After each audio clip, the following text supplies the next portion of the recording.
The morning sun spilled through the glass walls of my office, painting golden streaks across the polished marble floor. From where I sat, the city stretched beneath me like a living map, bustling, thriving, restless.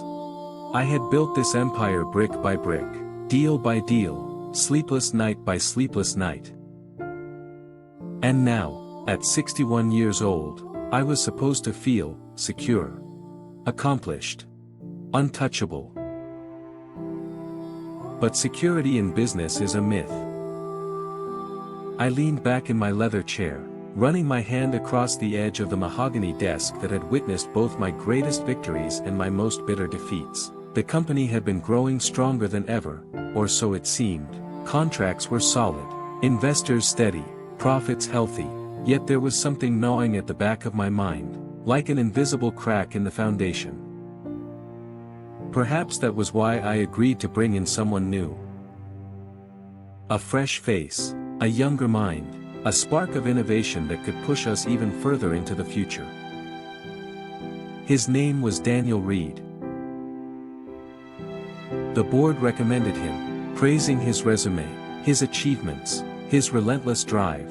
He was 30, ambitious, sharp-eyed, and eager to prove himself. "Mr.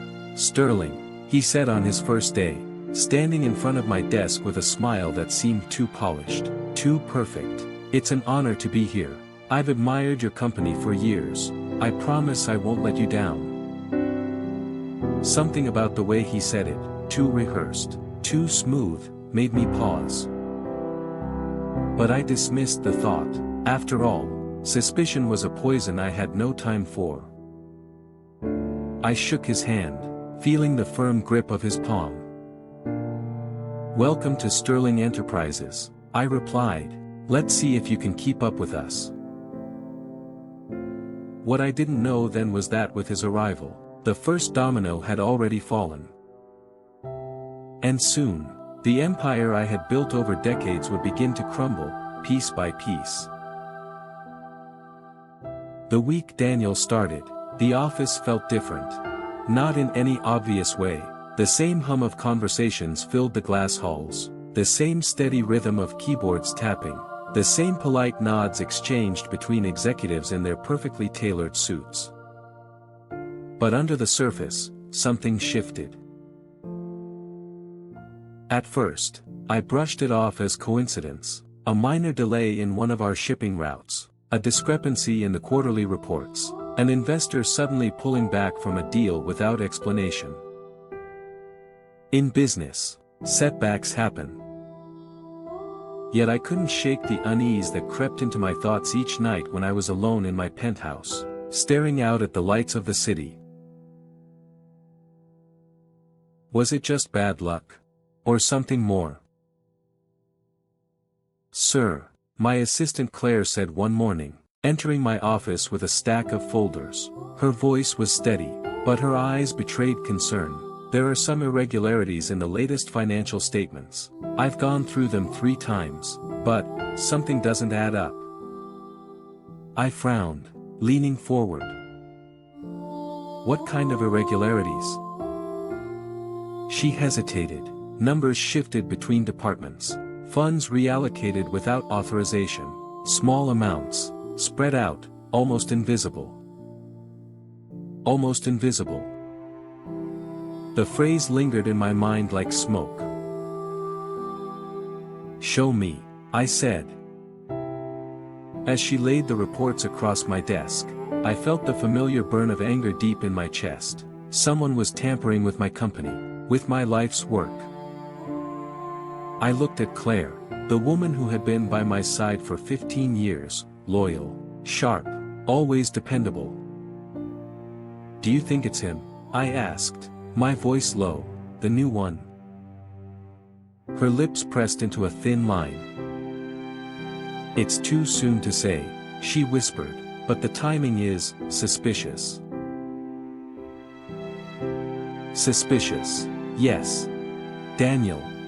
The name rang in my head like a warning bell. I thought of his polished smile, his perfect words, the way he seemed too eager to please, too smooth. Could he have started undermining us already? Or was my paranoia getting the better of me? That night, I sat in my study long after the house had gone quiet. My glass of whiskey remained untouched on the table, the ice long since melted. I stared at the reports again, tracing the numbers with my finger. The losses were small, almost laughable compared to the size of the empire I'd built, but they weren't random. No. This was deliberate. A shadow had slipped into my company. And I was determined to find out who it was, before it was too late. The following days dragged on like a storm that refused to break. Every meeting, every phone call, every handshake felt heavier than it should have been. I caught myself studying the faces of my employees, men and women who had stood by me for years, and wondering which of them might be hiding a knife behind their back. But my focus kept drifting back to Daniel. He moved through the office with a confidence that unsettled me, always on time, always prepared, always smiling in that way that seemed carved rather than lived. He spoke to investors as if he had known them for years, charmed clients effortlessly, and left meetings with executives nodding in approval. Too perfect. No one slides into a company like mine and adapts so seamlessly, not without a purpose. One evening, as the office emptied and the city outside bled into shades of orange and blue, I lingered in the conference room, reviewing a proposal Daniel had prepared. It was flawless, numbers aligned, projections sharp, language persuasive. And yet, something gnawed at me. "Why are you still here?" a voice asked behind me. I turned to find Daniel at the door, his tie loosened, his expression casual, almost disarming. "I could ask you the same," I replied, closing the folder. He chuckled. "Work never really ends, does it?" His laugh was warm, but it didn't reach his eyes. I studied him for a moment in silence, the way he leaned against the frame, the way he held my gaze without flinching. There was no fear there, no nervousness. If he was hiding something, he was good at it, too good. "Good work on this," I said finally, sliding the folder across the table toward him. My tone was neutral, but my thoughts were anything but. "You've impressed the board." He smiled faintly, dipping his head in gratitude. "That means a lot, sir. I only want what's best for the company." What's best for the company? The words echoed in my mind long after he left the room. Did he mean them? Or was it just another carefully rehearsed line from someone who had already started pulling at the threads of my empire? That night, I couldn't sleep.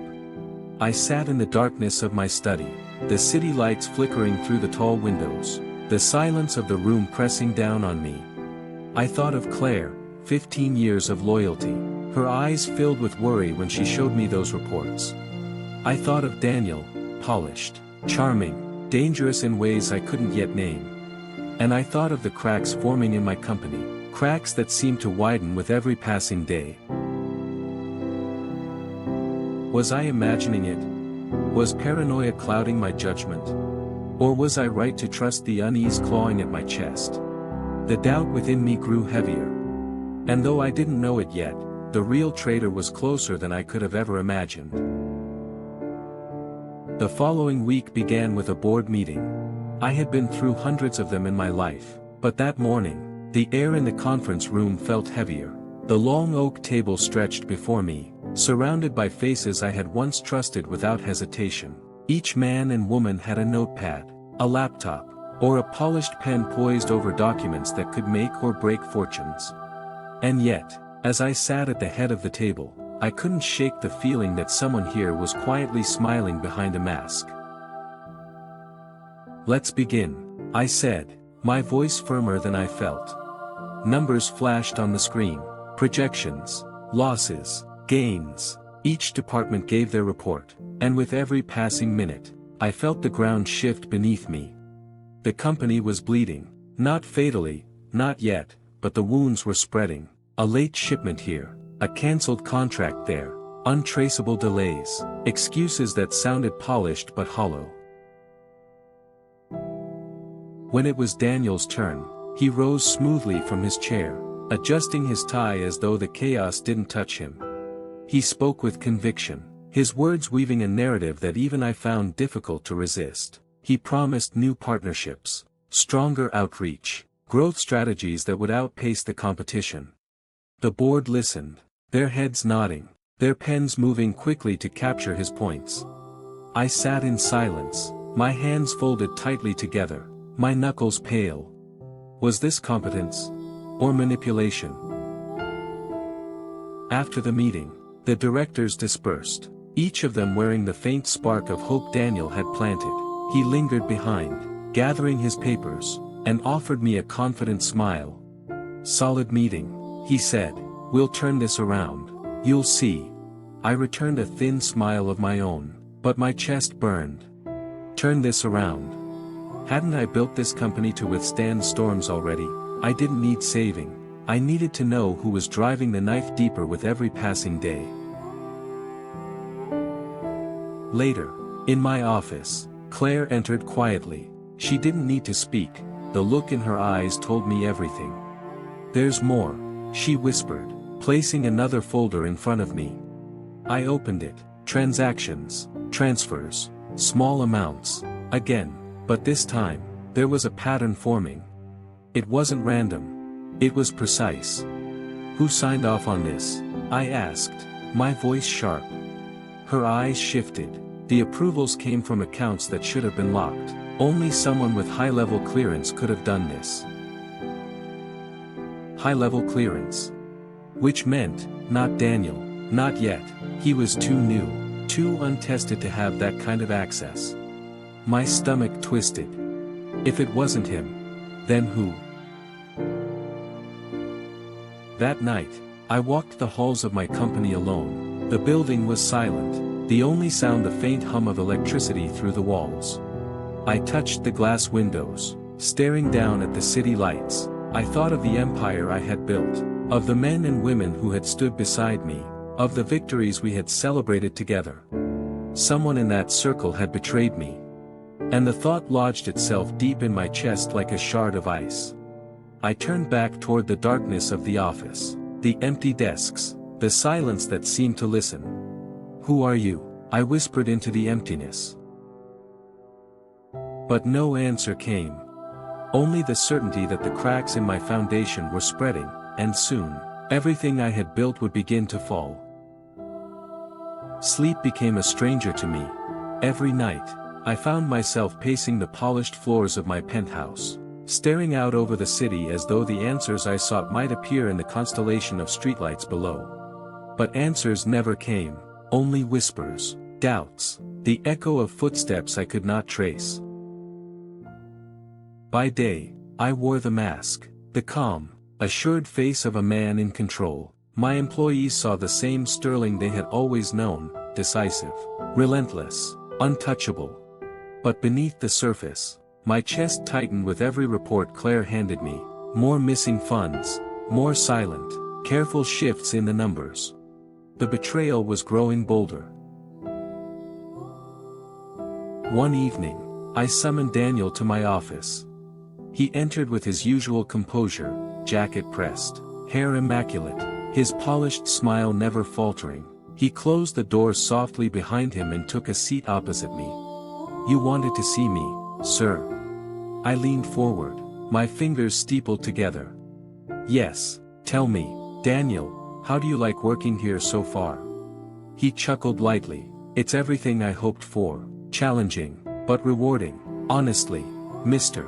Sterling, I've learned more in these few weeks than I did in years elsewhere." Too smooth, always too smooth. "And what do you think of the company's state?" I asked.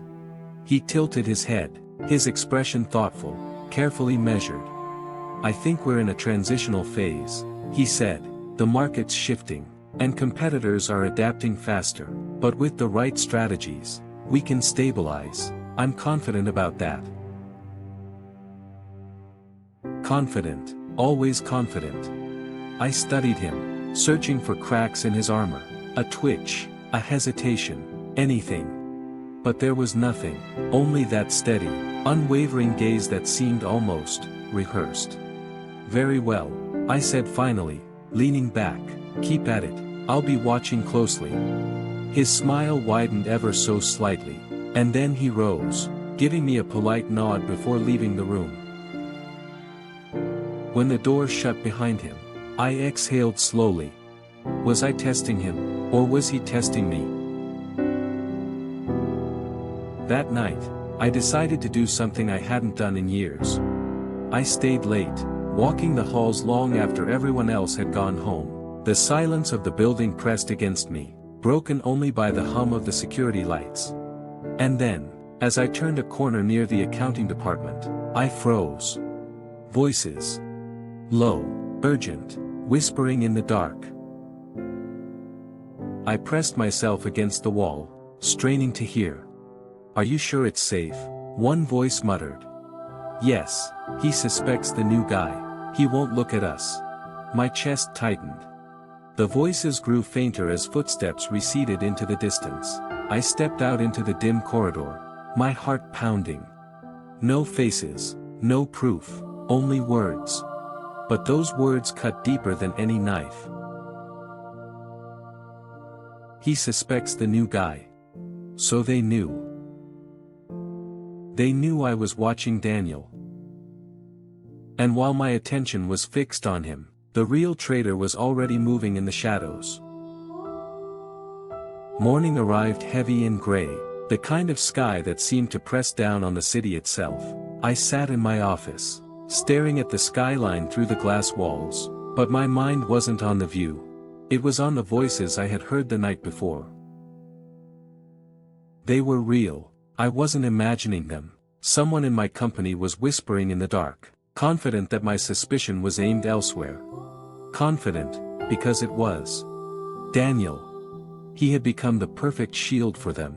My doubts, my questions, my anger, all of it had been drawn to him like iron to a magnet. And in that distraction, the true betrayer had been moving pieces in silence. I rubbed my temples, the pressure in my head throbbing like a drum. For years, I had prided myself on reading people, investors, rivals, partners. You don't build an empire from nothing without learning how to see past masks. But this time I was blind. The door opened softly, and Claire stepped in. She carried another folder, her eyes shadowed with exhaustion. "You're not going to like this," she said quietly, placing the papers on my desk.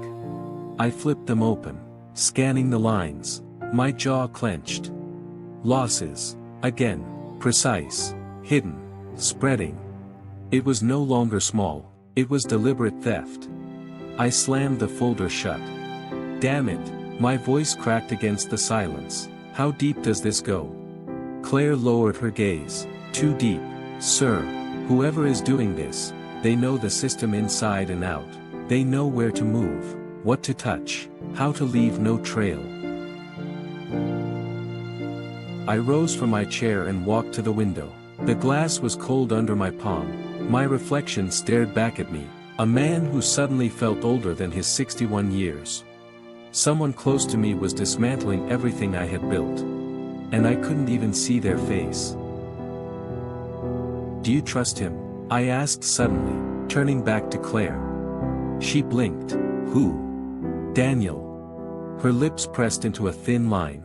"I don't know him well enough to say, but, no, something about him feels staged." I nodded slowly. That was the same word echoing in my own mind. Staged. That evening, I called Daniel into my office again. He entered with his usual composure, though his eyes flicked briefly to the whiskey glass in my hand. "You seem tense, sir," he said. I smirked faintly. "Running an empire will do that to you." I motioned for him to sit. He obeyed. His posture relaxed, as though nothing in the world could shake him. "I want you to look into our finances," I said. "Every corner, every account, every hidden line. I don't care how long it takes. I want answers." For the first time, I saw something flicker across his face. surprise, maybe even suspicion.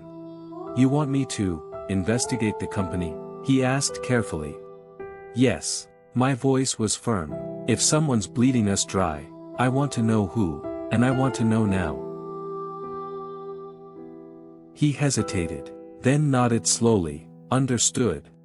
As he left, I leaned back in my chair, the whiskey burning down my throat. If he was guilty, this would expose him. If he wasn't, then I was setting a trap for the wrong man. And in doing so, I might already have lost everything. The warning came on a Tuesday morning. My phone buzzed before sunrise, its vibration cutting through the silence of my penthouse. I reached for it with a heaviness in my chest, already knowing that good news never comes at that hour. "Mr. Sterling," the voice on the other end stammered. It was Howard, head of logistics. We've lost the West Coast contract." I sat up sharply. "What do you mean lost?" There was a pause, filled with the sound of his shallow breathing. "They pulled out, effective immediately. They cited inconsistencies in our deliveries. They've already signed with another firm." I swung my legs out of bed, gripping the phone so tightly my knuckles turned white. "Inconsistencies?" I growled. "That's impossible. We've never failed that contract." "I know, sir. But, the records show otherwise. Late shipments, missing cargo, penalties unpaid. On paper, it looks like we neglected them for months." I froze. On paper. Which meant, someone had forged the truth. By the time I reached the office, the news had already spread.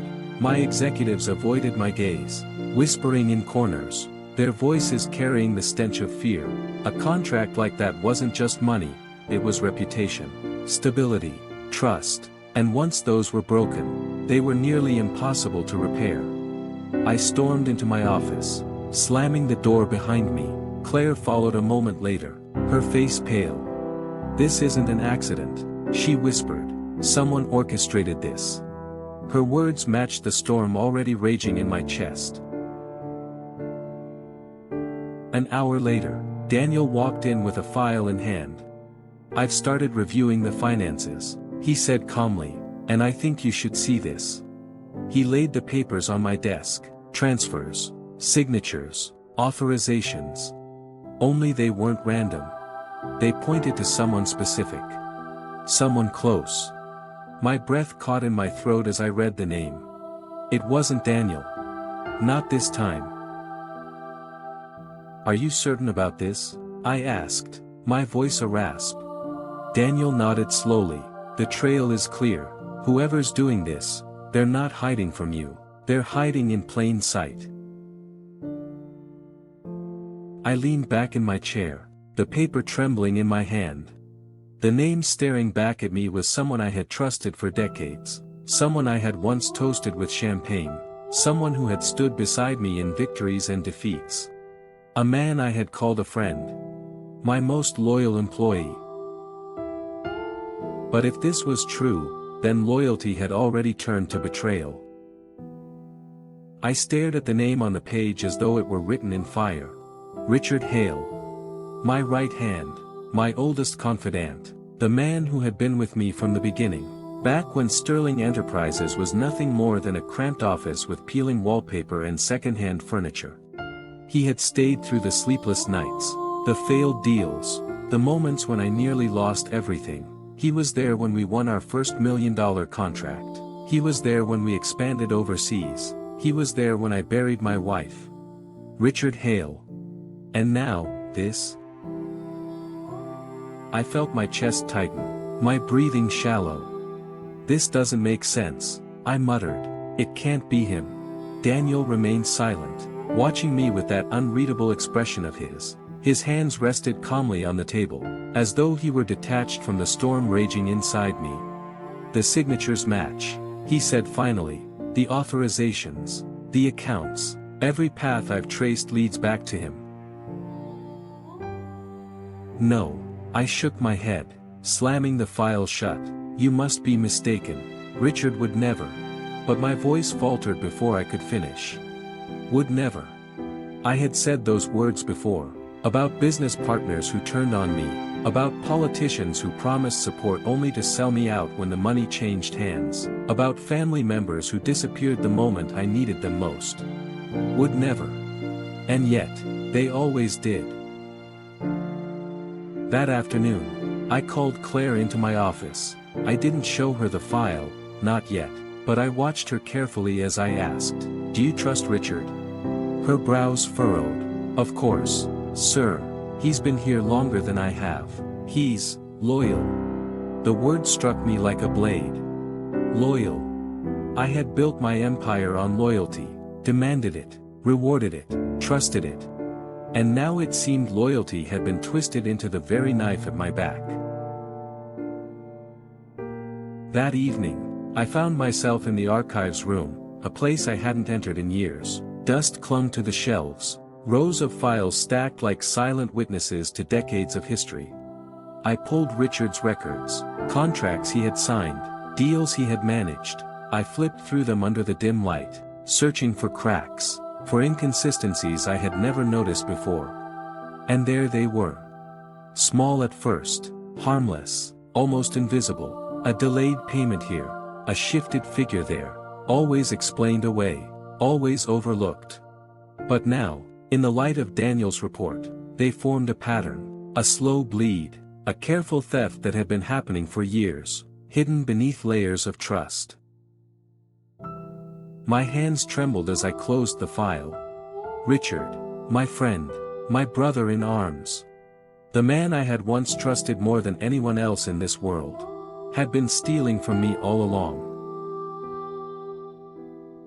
I sat alone in that dusty room for what felt like hours. My chest ached, not with anger but with something heavier. Grief. Grief for a bond one had believed unbreakable. Grief for a loyalty that had turned to ash. And grief for the realization that while I had been watching the newcomer, the true betrayer had always been standing right beside me. When I finally rose and left the archives, the building was silent. But silence no longer felt like peace. It felt like a warning. For days, I carried the weight of Richard's name in silence. I couldn't confront him, not yet. If I was wrong, I'd be accusing the man who had stood at my side longer than anyone else. And if I was right, then I needed proof strong enough to cut through every denial he might throw at me. So I watched. Richard was the same as always. Or at least he looked the same. His booming laugh echoed down the hallways. His reassuring presence calmed nervous clients. His handshakes were still firm, confident, fatherly. But beneath that image, I began to notice things I had once ignored. The late-night calls he brushed off with a smile. The way he locked his laptop when anyone walked past. The small glances he exchanged with certain staff members, as if a secret passed between them. Suspicion is a poison. It eats at everything, until even the most innocent gesture feels like betrayal. One afternoon, I stood in the doorway of his office, watching as he spoke on the phone. His voice was low, careful, his back turned to me. When he realized I was there, he ended the call abruptly, offering me that same warm smile I had trusted for decades. "Just confirming details for next week's meeting," he said easily. But his eyes flickered, just for a second. And in that flicker, I saw it. Fear. That evening, I summoned Claire. I handed her a sealed envelope. "I need you to track Richard's communications," I told her quietly. "Every call, every email, every movement. If he so much as breathes differently, I want to know." She hesitated. "Sir, are you certain about this?" I closed my eyes, feeling the ache in my chest. "No," I whispered, "but I have to be." The following days blurred together in a haze of business and suspicion. Contracts slipped, investors grew uneasy, rumors spread like wildfire. And in the middle of it all, Richard remained unshaken. At least, on the surface. But Claire's reports told me otherwise. Unauthorized meetings, calls to competitors, transactions routed through offshore accounts. All of it done with a precision that only someone who knew the company's bones inside and out could achieve. Richard wasn't just betraying me.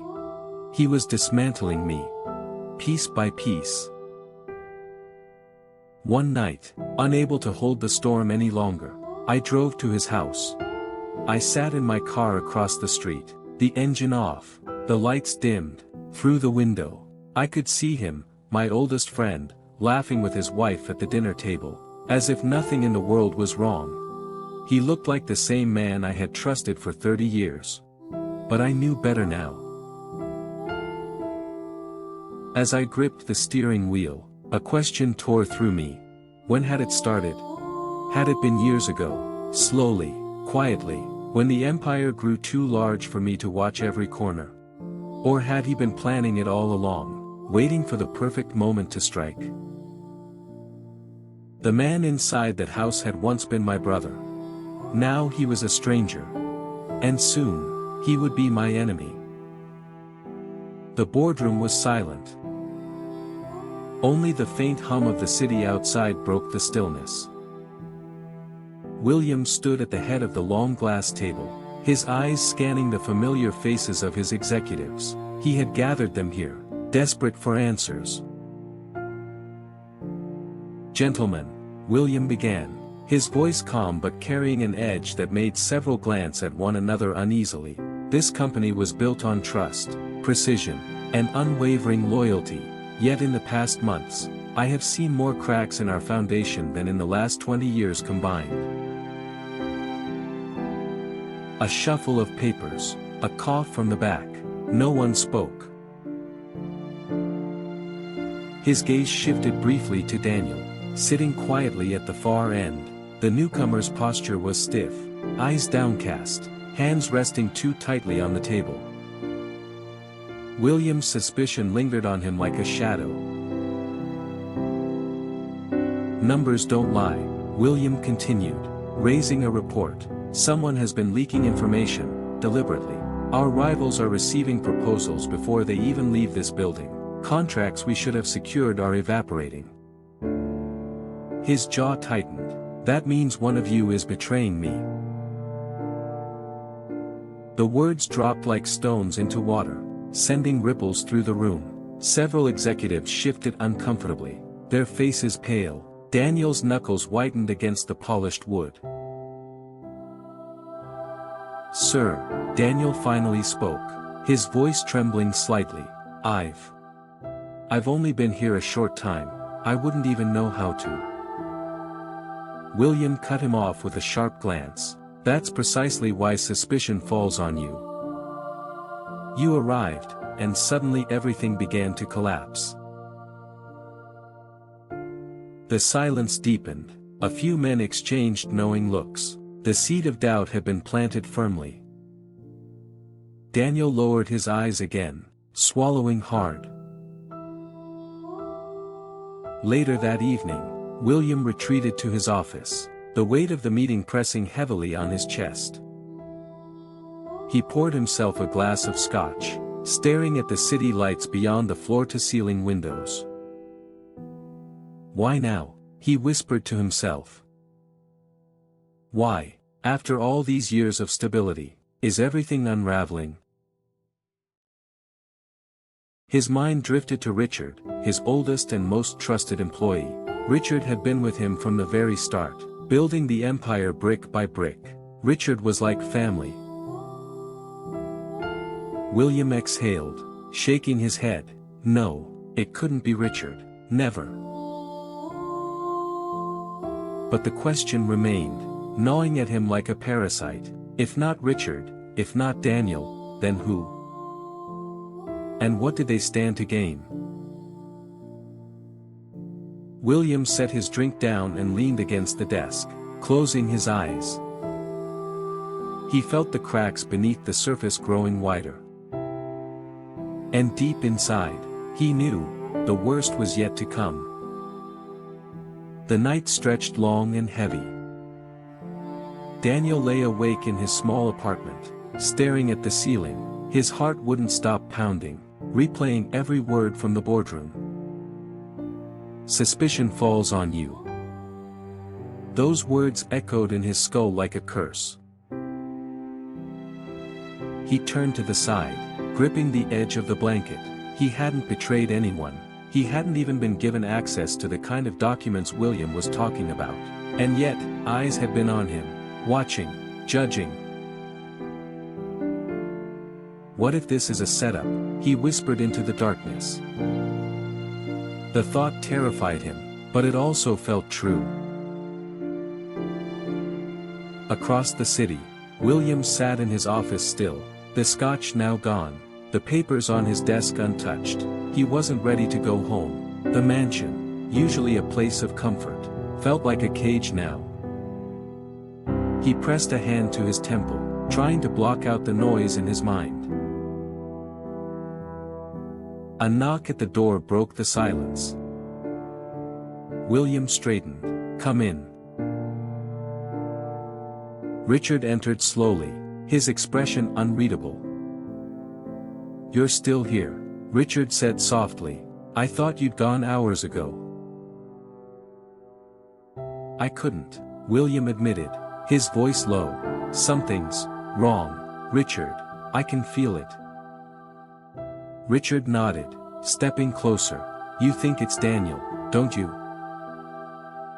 William hesitated. "I don't know. Everything points to him, but," he shook his head, "my gut tells me it's too simple." Richard placed a reassuring hand on his shoulder. "Then trust your gut, but don't let the others see your doubt. They're already restless. If you look uncertain, they'll smell blood." William studied his old friend's face, searching for comfort in those familiar lines. Richard had always known how to steady him. Always. "Thank you," William murmured. "I don't know what I'd do without you." Later, after Richard had left, William sat back down. Something in his friend's words lingered, a strange undertone, almost too calm. Almost guiding. And far away, in a quiet cafe across town, a man in a dark coat slid an envelope across a table to another. Inside were copies of contracts with William's signature.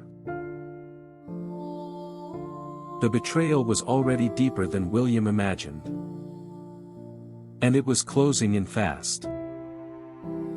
Morning came, but it brought no peace. Daniel dragged himself into the office, every step heavier than the last. Whispers followed him down the hall. Colleagues lowered their voices when he passed, eyes flicking with judgment. He felt like a stranger in a place he once belonged. In the boardroom, William sat at the head of the table, his face pale, his jaw tight. He looked like a man carrying a weight no one else could see. The directors were already restless, their voices sharp, their questions cutting. "Mr.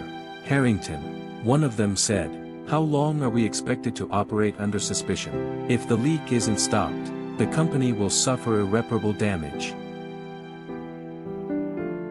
Daniel clenched his fists under the table. They were talking about him, everyone knew it. His skin burned with the shame of unspoken accusations. William's gaze swept the room before settling on Daniel. For a moment, silence fell. "Until I have proof," William said finally, "no one is to be condemned." Relief flickered in Daniel's chest, but it was short-lived. The directors shifted uncomfortably, their eyes narrowing. They didn't share William's patience. When the meeting ended, Daniel stayed behind, unable to move. His chest was heavy, his breath uneven. William approached, placing a hand on his shoulder. "Daniel, tell me the truth. Is there something you haven't told me?" Daniel's throat tightened. "I swear, I didn't do anything, but they'll never believe me." William's eyes softened for the briefest second, but then hardened again. shadows crossing his features. Then we need to find out who did. And quickly, before this destroys both of us. That night, Daniel returned home to find an envelope slipped under his door. No return address, no name, just a single sheet of paper inside. It read, "You're being used, trust no one." And beneath it, a date. A meeting. Daniel's hands shook as he stared at the note. His world was collapsing, and now, someone wanted him to step into the shadows. But was it a lifeline, or a trap? The night of the meeting arrived with a suffocating stillness. Daniel walked through the empty streets, his footsteps echoing like a guilty confession. The note burned in his pocket, each step dragging him closer to an answer, or a betrayal. The address led him to an abandoned warehouse on the edge of town. Its windows were broken, the walls scarred by time. A single light flickered inside, weak and unsteady. He hesitated at the door, his breath shallow. This could be a trap, maybe they want to finish what they started. But he pushed the thought aside and stepped in. Inside, shadows stretched across the concrete floor. The faint hum of electricity buzzed from the lone bulb hanging above, and in the far corner, someone waited. A figure stepped forward, pulling back their hood. It was Claire. Daniel froze. "You?" His voice was barely a whisper. Claire's eyes darted nervously around the warehouse before settling on him.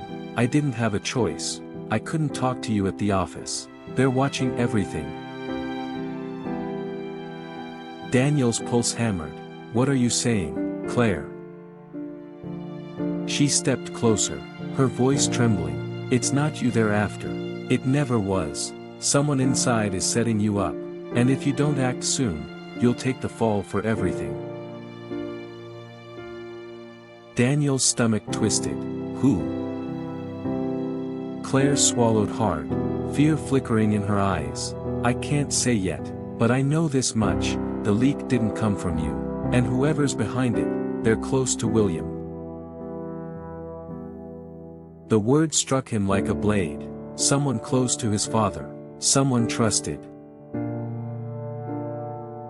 Before Daniel could press her further, the sound of footsteps echoed from outside. Claire's face paled. "They followed me," she whispered. "You have to go, now." Daniel's instinct screamed at him to run, but as he turned toward the exit, he knew one thing for certain. The noose was tightening. And the enemy wasn't in the shadows anymore. Daniel didn't sleep that night. The warehouse meeting replayed in his mind in endless circles, Claire's pale face, her warning, the sound of footsteps outside. Every thought made his chest tighten. By morning, he sat at his father's desk, staring at the old family portrait. His father's arm rested proudly around him, while Thomas and Emily smiled at the camera. But now that smile seemed painted, hollow. "Someone close to William." The words gnawed at him. He began digging, phone records, financial statements, anything he could access without triggering suspicion. Hours blurred into the afternoon until finally, a thread appeared. Thomas. There it was, an offshore account Daniel had never seen before, hidden under layers of false names, but the transfers into it, they lined up with the very weeks when private company information had leaked. His stomach churned. His brother. Could it really be him? Emily entered the study quietly, carrying a tray with tea. "You've been locked in here all day, what are you doing?" Daniel snapped the laptop shut too quickly. "Nothing, just work. But Emily's sharp eyes caught the tension. You're lying. For a moment, silence stretched between them. Daniel wanted to tell her everything, to unload the storm building in his chest, but trust had become a fragile thing. Instead, he forced a weak smile. I'm fine, Emily, really. She lingered, studying him, then, softly, she said, be careful, Daniel, not everything is what it seems in this house. Her words made him shiver. Because she was right. And for the first time, Daniel realized he might not be able to trust either of them. The dining room glowed with golden light, the crystal chandelier casting sharp reflections across polished silverware. On the surface, it looked like a normal family dinner. But beneath the clink of cutlery, the tension was suffocating. Thomas spoke with his usual charm, laughing at his own jokes, sipping wine as if nothing in the world could trouble him. Emily offered polite smiles, but her eyes were elsewhere, darting between her brothers like she could sense the storm building. And Daniel, he barely touched his food. Every time Thomas raised his glass, Daniel saw the offshore account flash in his mind. Every laugh sounded like a mask, every casual word, like bait. So, Daniel, Thomas said suddenly, breaking the fragile quiet, how goes the research you've been doing? Daniel froze. Emily's fork slipped from her hand with a sharp clang.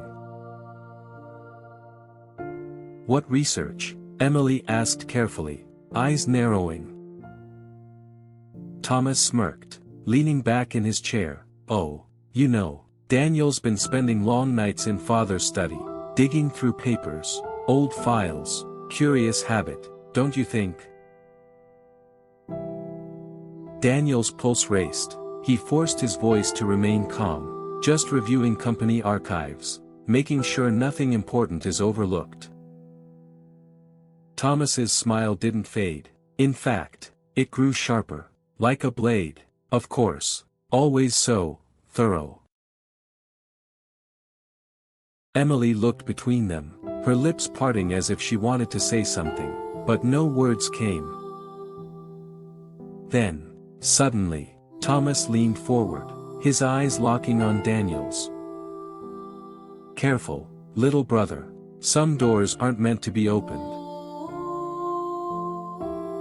The words lingered in the air long after the meal ended. And Daniel knew with a chilling certainty. Thomas suspected something. The night pressed heavy against the windows, shadows swallowing the mansion's grand halls. Daniel paced the library, the documents he had found scattered across the desk like broken glass. His chest rose and fell with uneven breaths. He could no longer deny it, Thomas knew. The soft creak of the door made him spin. And there he was. Thomas stepped inside, his footsteps deliberate, slow, echoing off the marble floor. He didn't bother with pleasantries. His smirk was gone, replaced by something colder. You've been busy, Thomas said softly. Daniel straightened, his hand gripping the edge of the desk to stop it from shaking. You've been stealing, hiding money, Father trusted you. Thomas tilted his head, as if amused by Daniel's sudden boldness. Stealing? No, brother. It's called survival. Do you think fortune is safe in this family? Do you think Emily won't sell you out the moment it benefits her? Don't twist this. Daniel's voice cracked but didn't falter. You betrayed everything Father built, everything he stood for. Thomas's laugh was low, humorless. Father built an empire on secrets and debts. You're too naive to see it. That will be your downfall. Daniel's hands curled into fists. He wanted to shout, to lunge at him, to tear that smug look off his brother's face, but Thomas's calmness was unnerving, like a man who already had the upper hand. "Listen to me carefully," Thomas whispered, stepping closer, his eyes narrowing to slits. "If you keep digging, you won't like what you find, and neither will Emily." Daniel's breath caught. It wasn't just a threat, it was a warning with teeth. And in that moment, he realized, Thomas wasn't just hiding money. He was hiding something far darker. The storm outside raged through the night, thunder rolling like distant cannons. Daniel lay awake, staring at the ceiling, Thomas's words replaying in his mind. "If you keep digging, you won't like what you find." What could be darker than betrayal? What was Thomas hiding? Unable to sleep, Daniel slipped from his bed, the mansion's corridors silent but alive with shadows. He carried only a candle, its flame trembling as much as his hands. His father's office, now sealed since the funeral, called to him like a grave whisper. The key Emily had slipped him earlier in secret felt cold in his palm. He unlocked the door. Dust clung to every surface, the air thick with the scent of leather and old paper. The desk stood untouched, but Daniel's eyes were drawn to the far wall, where the paneling seemed uneven. He pressed his hand against it. A hollow sound. Heart racing, he searched until his fingers found the hidden latch. With a sharp tug, the panel swung open, revealing a narrow passageway choked with darkness. The air smelled of mildew and something faintly metallic. Blood. Inside, a chest sat beneath a rotting beam, its iron lock rusted but breakable. Daniel pried it open, breath catching as the candlelight revealed its contents. Bundles of cash. Ledgers written in father's hand. And photographs. His stomach twisted as he flipped through them, images of men he didn't recognize. Men beaten, tied, bloodied, notes scribbled in the margins, payments, debts, silence. This wasn't just about money. His father had been involved in something far darker. And Thomas knew. Which meant Thomas wasn't just greedy, he was protecting a legacy of corruption. Daniel stumbled back, bile rising in his throat, his candle shook, shadows stretching long and grotesque across the walls. He suddenly understood. This family was built on lies. The mansion felt colder that night. Not because of the weather, but because of the silence. Every corner of the house seemed to echo with unspoken words. Every glance between Daniel, Thomas, and Emily carried weight too heavy to ignore. Emily sat in the study, her hands trembling as she clutched one of father's old letters, the one that revealed everything. She read the words again and again, as if hoping the ink would change, as if the truth might soften with time. But it didn't. Her brother Daniel entered quietly, his face shadowed with exhaustion. "Still reading it?" he asked gently. Emily nodded, her voice breaking. How could he love one child more than the others? How could he leave us to tear each other apart? Daniel didn't answer. He sat beside her, the weight of his own pain pressing down like a stone. Finally, he whispered, "Maybe it wasn't love, maybe it was guilt." Emily's eyes widened, startled by his bluntness. Across the hall, Thomas stood in the shadows, listening. His jaw tightened, his fists clenched. The sound of their voices was a fire inside him, feeding a rage he could no longer contain. he burst into the room, his voice sharp like a blade. "Enough with your theories and pity, he gave you more, Daniel, always you, and now you dare pretend to be the victim?" Daniel rose slowly, his voice low but firm. "I never asked for any of it, I never wanted to be chosen." Thomas laughed bitterly, but there was no humor in it, only pain. "You think that makes it better, that makes it fair? You've stolen everything, his love, his legacy, even Emily's loyalty." Emily stood quickly, her voice trembling as tears filled her eyes. "Stop it, please, both of you, can't you see what he's done?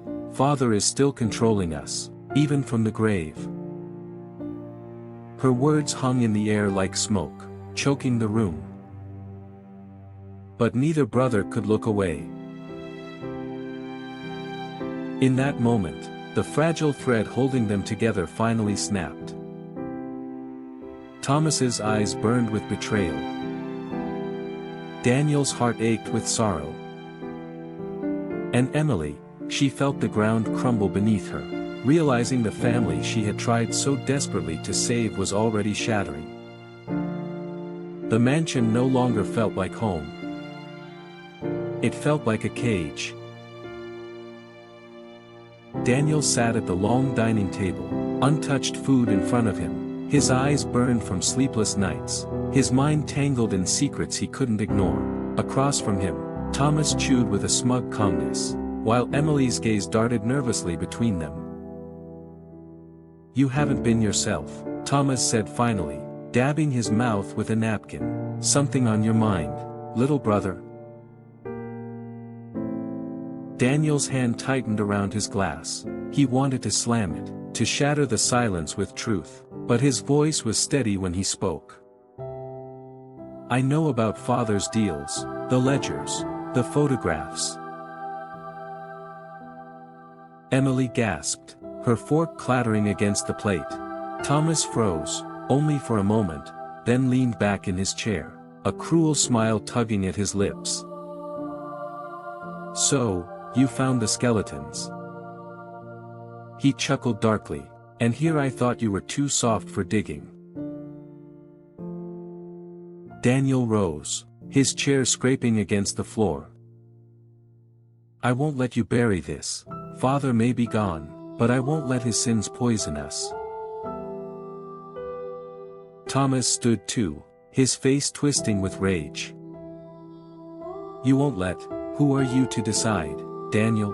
You think exposing this will bring justice? It'll destroy everything, our name, our wealth, even Emily's future."